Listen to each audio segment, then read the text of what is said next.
if them didn't know where we had, what direction we had to go, I'd be dead today too. On February 25th, 2022, Christopher Budram and 4 of his colleagues were sucked into a pipeline while doing underwater maintenance for Paria Fuel Trading Company Limited.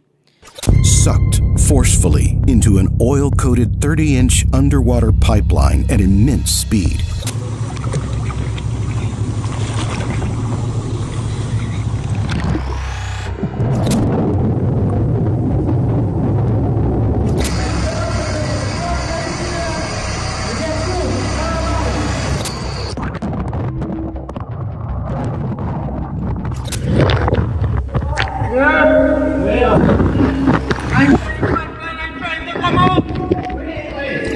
That we're going into water and we need 2 tanks. Don't know how much I have in them.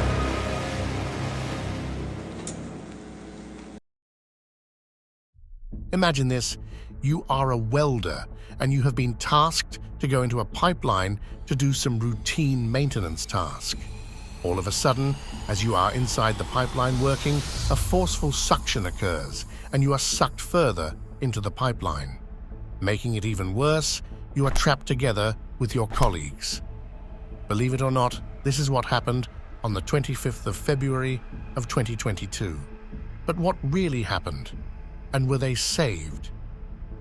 This is the tragic story of the Paria diving tragedy.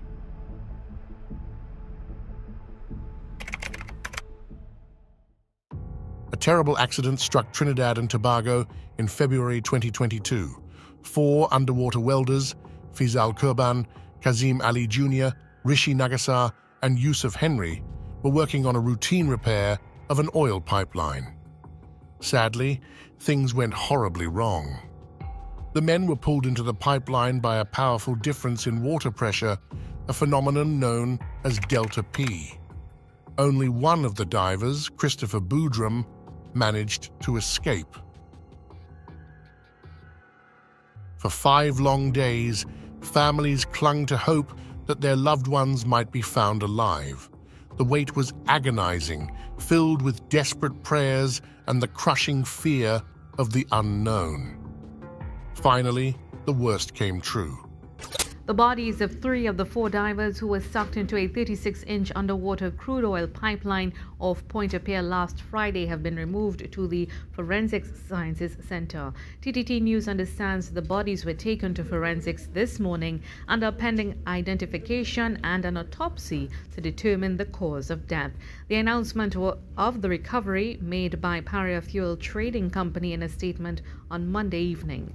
The bodies of Ali, Henry, and Kurban were recovered on February 28th, followed by Nagasar's on March 3rd. The pain for the families was unimaginable. Joseph Henry, Yusuf's father, described the moment he identified his son's body. The station out and that video out and that always one. Divers know the risk down there. There was some other company came. The grief in his voice was raw and heavy. He spoke of warnings given beforehand, a grim preparation for what they were about to face, but no words could have prepared him for the horrifying sight. In the wake of the accident, many questions remain to date. How could this have happened? What safety measures were in place? An investigative committee was formed to investigate the accident, but there was confusion about who had the authority to create it and who would be on the committee. It took until April before a commission of inquiry was established, led by a judge. So for 3 hours, no one, or they at least, did not consider that any of the divers were actually inside the pipe. Correct, Mr. So they were just looking in the ocean. According to the evidence. Even the commission faced challenges. Incredibly, they lacked basic resources like pens, paper, printers, and internet access. Months later, in December 2022, the commission was still conducting its inquiry. The nation awaited answers. People wanted to know what happened, who was responsible, and how such a tragedy could be prevented in the future. The search for justice was a slow and painful process, making the citizens lose trust in the authorities. But after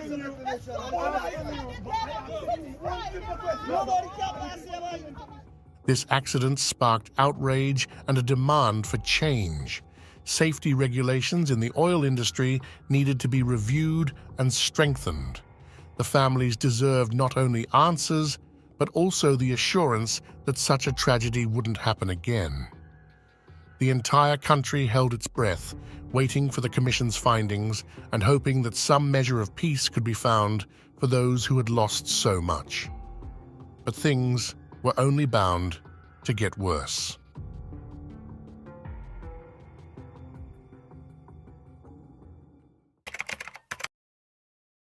The Commission of Inquiry's hearings revealed another layer of heartbreaking detail, a GoPro audio recording capturing the voices of the trapped men.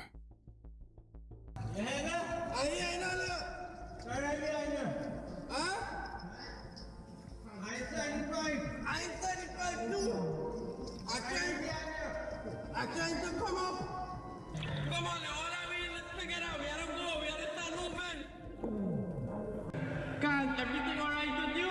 No. Any leg break? Your leg, all right. Fight. Anything happen to you? Yeah. A fight? No way.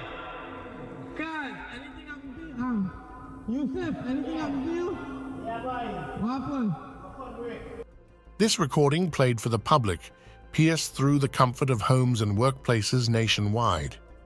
Before this, the tragedy had been a nightmarish event witnessed through news reports and disturbing online photos of the divers' lifeless bodies. But the GoPro audio brought the men back to life, even though it was for their final hours. Strikingly, the recording wasn't filled with the sounds of terror one might expect.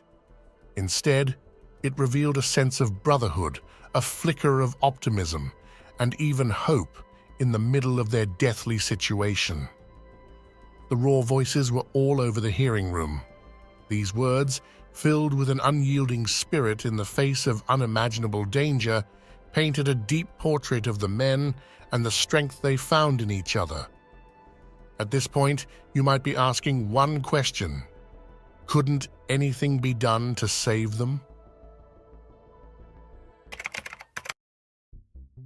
Well, the Commission of Inquiry hearings shed further light on the tragedy, not just through the haunting GoPro recording, but also through the testimonies of survivors and those involved. Christopher Boudrum, the only survivor, recounted the harrowing ordeal of being sucked into the pipeline. His words painted a vivid picture of terror and desperation. Your body suffering to pull air. And at that point, I tell myself I was going to end dead. I say, God, I come in, Ma, look out for me.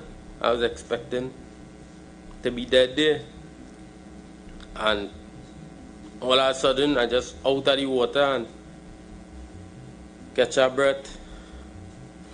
Was in a state of panic. Boudrum emerged as a sign of hope within the darkness of the pipeline. He described the immense burden of keeping the spirits of his colleagues high. And I understanding and thinking all of that and trying to stay calm, to keep them fellas calm, was one of the hardest things I had to do in this life. His words, giving them words of encouragement, telling them, yo, God is good, He could take me out of this. Well, are we coming out of this, boy? We coming out of here. I say, boy, who knows? I sure Andrew Farah may be done inside this pipe halfway coming for we, boy. So all you don't worry, all yourself, we going and get rescued, we going and come out of here. The survivors' experience inside the pipeline was a sensory assault. Boudrum's description of burning eyes and pitch-black darkness underscores the nightmarish conditions. Your eyes burning. Every time you try to open your eyes, it's burning. You're pitch black, you can't see nothing. Your throat burning. Your ears ringing. Your body sore. In a desperate attempt to escape, the men, according to Boudrum, linked up themselves and dragged, and pulled, which showed their sheer will to survive. Boudram's testimony also raised critical questions about the rescue effort. He spoke on the lack of official attempts, contrasting it with the courage shown by Michael Kerben, who dived into the pipe himself despite the absence of formal authorization. His frustration with everybody being like a headless chicken highlighted the perceived disorganization in the official response. Boudram believed that potential rescuers could have entered the pipeline, bypassing scuba tanks, just as he did. After the event, and if you had gone in to do the rescue, and you met a tank blocking, what would you have done? I would have done what I did while I was coming out, damaged and bruised, passed over the tank. Passed over the tank. This challenged the justifications offered by Paria officials, who claimed scuba gear was unsuitable. The testimony of Kazim Ali Sr., head of LMCS, the company contracted for the pipeline repairs, revealed a gap in communication and planning. He admitted that LMCS relied solely on Paria's information about the pipeline's layout and contents, including the crucial detail of whether it was level. This lack of independent verification might have contributed to the Delta P event, which was the pressure differential that caused the accident. The hearing explored the role of air pockets in the pipeline. While their uneven distribution might have played a part in the accident, these same pockets ironically became lifesavers, providing the trapped men with breathable air. The size of these pockets and their ability to sustain life remained unclear. Ali estimated the air volume at 1,500 cubic feet, but couldn't confirm how long it could have sustained the men. He also highlighted the importance of constant knocking from outside the pipeline, which kept hope alive for those trapped within. Also, Ali admitted that until Boudram came out, we didn't even think about air pockets in the line, revealing a critical blind spot in the initial response. Finally, the hearing exposed potential miscommunication between LMCS and Paria. When presented with a Paria document referencing a 10-foot differential in fluid levels, a clear indication that the pipeline wasn't flat, Ali confessed he didn't understand or appreciate this information. This suggests that Paria might not have communicated important details as clearly as necessary, potentially contributing to the miscalculations that led to the accident.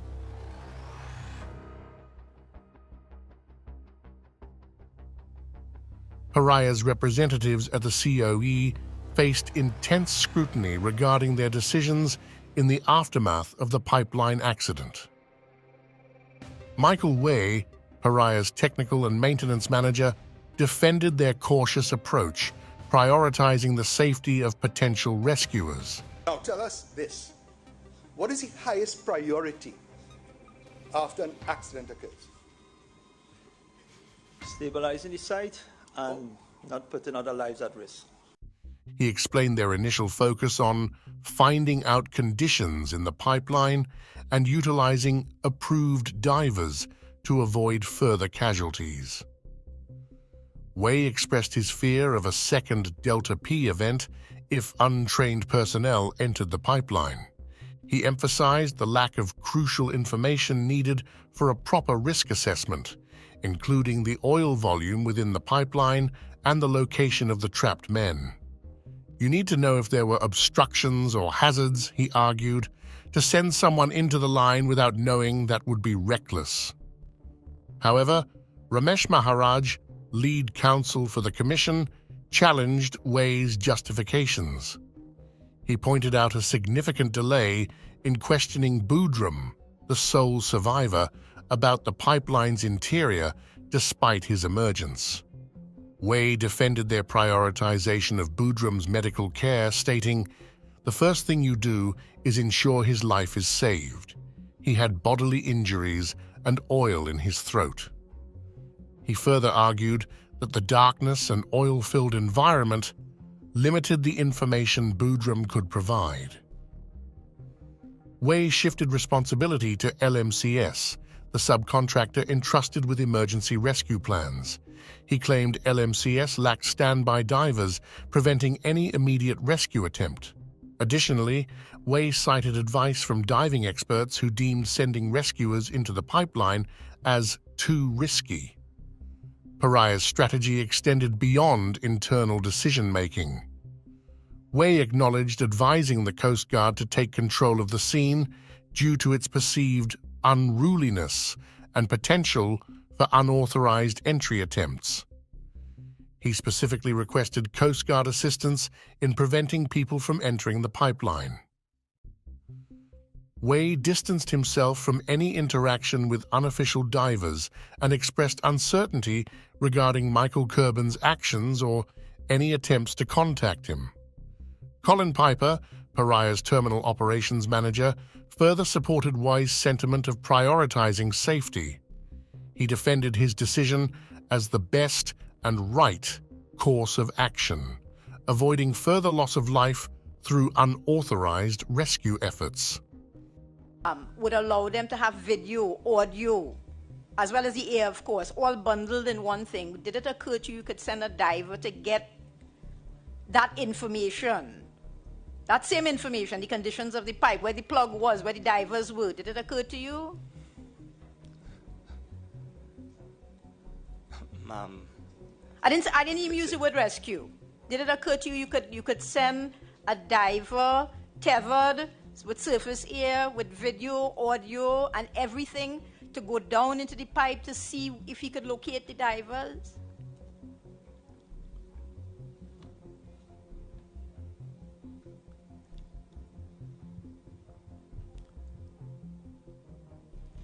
You are asking me, and I've said repeatedly, you are asking me to send a man in a pipe, 30-inch diameter. I don't know the conditions in that pipe, right? Okay, so the answer is the same as you've given already. Okay, and yes, sir. I had a decision to make. This was no simple time. This was no, you see, we sit here in this room and we believe that this was just something that was not stressful, right? We believe in this room here that this was not something that we were under strain, we were under pressure, right? That is the furthest thing from the truth. And we can sit in this room and believe what we want to believe, but put yourself in that position on that night.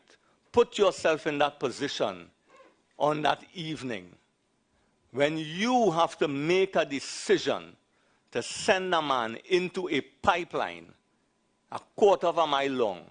You have no idea where this man is going. You have no idea what this man is going to face.